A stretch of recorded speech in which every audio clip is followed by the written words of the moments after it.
આગળ વાત કરીએ બનાસકાંઠાના ડીસામાં રેતી ડમ્પરોની સામે આક્રોશ જોવા મળી રહ્યો છે। બનાસકાંઠાના ડીસાથી સમાચાર। જૂના ડીસા અને વાસણા રોડ ઉપર રેતી ભરેલા દોડતા ડમ્પરોની સામે આક્રોશ। 8 ગામના સ્થાનિકોનો ડમ્પરોની સામે આક્રોશ। જૂના ડીસા, વાસણા, સદરપુર સહિત 8 ગામના લોકોએ વિરોધ કર્યો છે। બેફામ દોડતા ડમ્પરોને કારણે અનેક લોકોને જીવ ગુમાવ્યા છે। તો યોગ્ય કાર્યવાહી નહીં થાય તો ઉગ્ર આંદોલન કરવાની પણ ચીમકી સ્થાનિકો દ્વારા ઉચ્ચારવામાં આવી છે।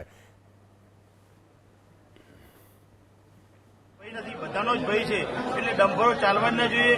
કોરીવાળા કોઈ વિરોધ નથી। કોરીવાળા એમની વ્યવસ્થા, રસ્તાની વ્યવસ્થા કરી અને ચાલે, કોઈ તકલીફ નથી। તારીખ 26 તારીખે અમારે કલેક્ટરશ્રીને અને ધારાસભ્યને આવેદનપત્ર બી આપવા જવાનું છે। કલેક્ટર સાહેબે એક જાહેરનામું બહાર પાડેલ, 2 મહિના પાડેલું અને ફરી પાછી ચાલુ થઈ અને આ એક નિંદનીય ઘટના બની। એમાં મારા ઘરનો દીવો ઓલવાયો।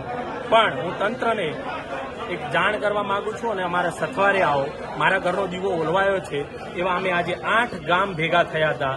એ 8 ગામના લોકો એક જ સમર્થન આપ્યું છે કે હવેથી આ રોડ પર અમે ટ્રક નહીં ચાલવા દઈએ, નહીં ચાલવા દઈએ ને નહીં ચાલવા દઈએ।